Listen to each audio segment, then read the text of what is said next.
Usaha batu bata di Gampong Tui Pria, Kecamatan Pasiraya, Kabupaten Aceh Jaya, merupakan salah satu usaha Gampong yang mendapat suntikan modal dari dana zakat Baitul Mal Aceh.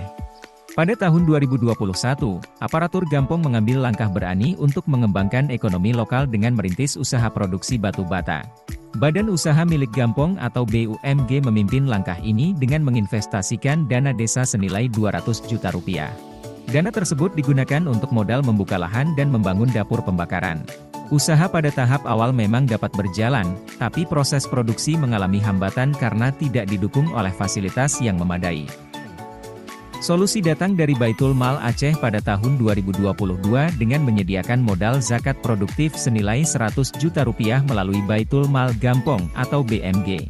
Dana zakat sebesar 50 juta rupiah digunakan dengan bijak untuk membeli mesin bata pres lengkap, sementara sisanya digunakan untuk memperluas tempat penyimpanan bata dan dapur pembakaran. Langkah ini secara signifikan meningkatkan kapasitas produksi dan efisiensi operasional. Usaha batu bata ini telah berhasil menembus pasar dengan menjual sebanyak 50.000 potong batu bata, menghasilkan omset sebesar 33 juta rupiah.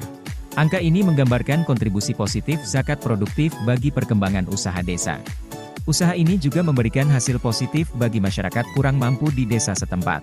Melalui kerjasama yang baik antara Baitul Mal Gampong dan BUMG, 30% dari keuntungan usaha akan disalurkan dalam bentuk santunan kepada 42 mustahik dari keluarga miskin di Tui Pria. Dengan berjalannya waktu, harapan akan terus berkembang. Usaha batu bata di Tui Pria bukan hanya tentang menghasilkan bahan bangunan, tetapi juga tentang membangun masa depan yang lebih baik bagi masyarakat. Dengan sentuhan kreativitas, kerja keras, dan dukungan yang berkelanjutan, usaha ini akan terus tumbuh menjadi contoh sukses bagaimana modal zakat dan usaha lokal dapat berdampingan demi kesejahteraan bersama.